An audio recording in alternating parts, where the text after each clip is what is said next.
Joined here by John Morgan, who been around the music scene quite a long time on the behind the scenes side of things as a writer. But first single, debut single, with one of the biggest names in country music, hands down, Jason Aldean on this. Friends Like That is the song.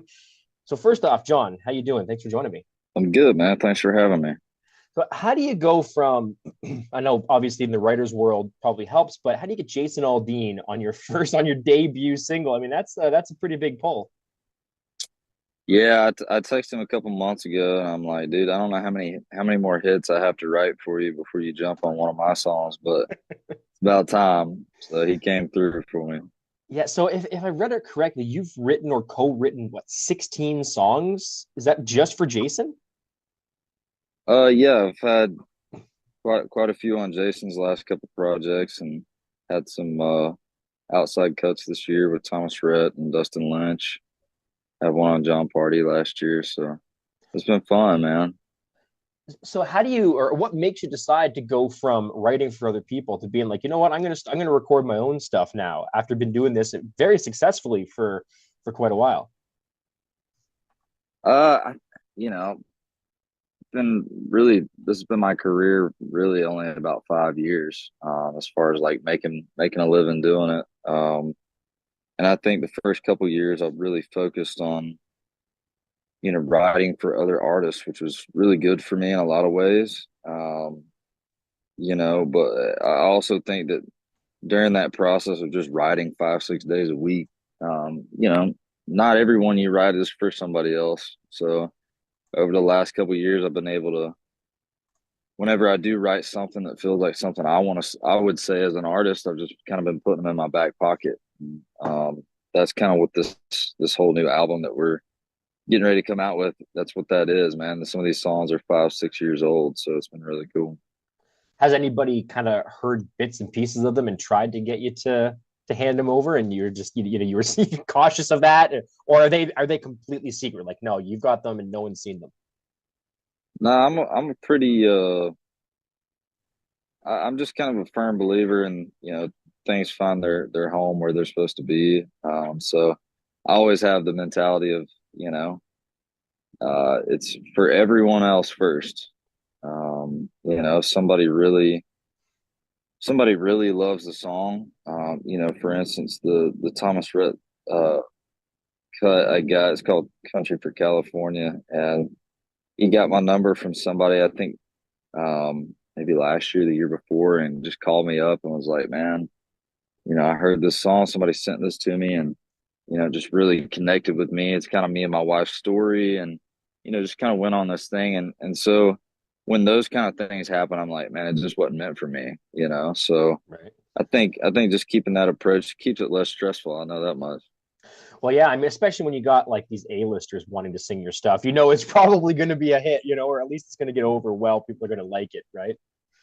Yeah, man. I mean, I think as on the business side of things, it's smart to have that approach at least in the beginning. Until you can make it a hit, let somebody else make it a hit for you. Well, yeah, I mean, you build your name up as a writer first, so then when you do decide you're going to cut your own songs, people know, all right, well, the song we know is going to be written really well. The first half of the process is we know is covered, right, and then it's getting into the studio. Mhm. How different has it been now since you've been on this, this side of the stage and the microphone and kind of doing your own rounds for your own songs and getting to tour and play it live? It's cool, man. I, I love music. I love the music industry, as messed up as it may be in some areas, just like every other industry. I love getting to do this. I love the opportunity that it gives me to really meet new people. I get to see a lot of cool places that I would never get to see otherwise in any other job that I would have pursued. I wouldn't get to travel, even though it's hard. There's a lot of stuff that goes on behind the scenes that people don't see. That makes it hard to be out here, but it's rewarding when you get to walk on stage and hear people singing your single back, and it's just really encouraging, man. It keeps you out here. It's what keeps you coming back, and I think if it's in you, it's in you, and if it's not, you'll figure that out sooner than later. So right now, it's been really fun to chase the artist thing. It's been a dream of mine for a long time, so it's cool.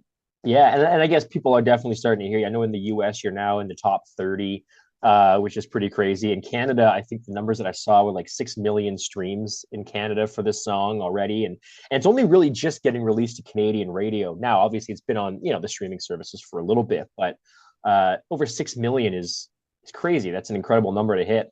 And I think Yeah. you'll start to do well being partnered with Jason. So is this when you go out and you're performing, do you sing the songs that you wrote that other people recorded as part of your show, or do you kind of leave those alone and only sing the stuff that you know you're recording? It depends, man. Um, we do one cover that I wrote for Jason in our set, typically. Um, but yeah, for the most part, if I'm doing an acoustic set by myself, I'll play a lot of the songs I've written. But yeah, in our live show, full band like we've been doing on this tour, we just try to do one and then keep the rest originals. So How many songs do you have right now? Like, are you looking at a full blown album, a small EP? yeah, no, we got 11 songs, including Friends. We're gonna package that in and do a 12-song debut album. So it's exciting. I always find it interesting with releasing of music these days because you don't have to go the album route, right? You can just put them all one by one as they get finished up on streaming services. Do you plan like do you like the old school? No, we're going to put them in a collection. We're going to try to sell some physical copies of it as well, or do you like the digital aspect where it's just like you can go song by song if you want and see how it goes and not have to worry about having a quota necessarily? Yeah, I mean, I see benefits of both sides, man. I think, our game plan has kind of been, the single route since the beginning for me. I think you can utilize that platform to get people excited about stuff. Give them something new just to buy some time until you get, the songs you want for the full project. And I think you can kind of tease what that album's going to be like by releasing stuff, between now and then. And that's kind of our game plan right now. We're going to put some songs out between now and the new year and just kind of get people excited about having new music. There's a lot that goes into it. That's stuff that I've been really learning. You want to talk about jumping to the artist side, you learn a lot on the business end of how things work. And it's frustrating in a lot of ways. But it's also, you got to learn to trust the process. And especially, Jason's been a huge mentor to me in that way of just like, hey man, maybe try this or watch out for this, just here and there. And it's been really cool. Not really knowing any lawyer terms. So I'm not a lawyer, shocker. But reading deals, all these different things that you got to go through to even just get music out. It's really helpful to have somebody's opinion on it who's been there and done that. So it's been great, man. I love doing this, and I'm really excited to get new music out and just do a whole project. I guess your original question, um, I think that most of my favorite artists, that have been my influences growing up and still are, like the majority of them, they put out projects. I think it separates you no matter what statistically people say is different. I think that saying here's an entire project of me, what I think, different taste of what I want to say, I think it just establishes you as an artist. And I think for me, that's kind of my goal with this project is like, yeah, anybody can write a song and put it out here and there and do this and that. But putting an entire project together and being able to invest all that time into getting it right and the way you want it, I think there's something to that. I think people appreciate that, and you can hear that in the music. So, Yeah, I think so too. When you put, because a lot of times you release a single and you keep them too far apart, you kind of lose that luster. But if you create a full album, then you've got, a whole basically giving somebody a playlist of your own stuff, right? They can just put a whole playlist together of it. Um, Yeah. I want to go back to something you mentioned about, the business side of things behind the scenes and touring and being the artist stuff. I know people look and go, oh man, you get to travel the world. But a lot of times, I'm sure you don't necessarily get a lot of time in each individual city. Do you get a chance to get out? Do you do any exploring, sightseeing? Do you make a point to do it? Do you by saying, hey, I want an extra day here and here to do that, or is it, just whatever happens happens? Yeah, I think for the most part we definitely try to take time to go do something when we're in a city. That's one of the funnest things about this job to me. It's one of the hardest things and one of the funnest things at the same time is just being gone and being on the move all the time. Um, but I love getting to see new cities. We don't usually have a ton of time, like we don't usually have days to take off, but after this run, we stayed over a night in Pittsburgh with a buddy that we've got up here, and it was just nice, man, to sit around the fire and not have to, you know, you can kind of turn it off for a second, look at the stars, and breathe some fresh air. And I think it's funny because we get out here sometimes as an artist, I feel like you get put in fairy tale land sometimes, where it's like, oh, everybody's telling you how great you are, and whatever the case may be, but. I think it's cool to have reality checks every once in a while and keep yourself grounded because the people who are really keeping you afloat and streaming your music and listening to your local radio stations. I mean, those are the people who you know keep us out here, and you got to touch base with what they're doing. Where are they listening to music at? Probably on a Saturday night, they might be sitting around a fire, drinking a beer, listening to country music. So I think it's just a good, taste of reality. You got to have it every once in a while. You mentioned that, a lot of people telling you how great you are and trying to stay grounded. Do you have a specific person or people in your life that you turn to when you need that grounding, or that they make sure to cut you down a peg or two to keep you humble? Yeah, I have a lot of those people in my life, fortunately. So I'm not too worried about it. But I don't know, man. I think I owe a lot to my parents. They were really, really cool parents growing up, and just really taught me to just treat people the right way. I think every, I've had a couple people ask me what my advice if you're moving to Nashville to be in the music industry, whatever the case, just be a good person.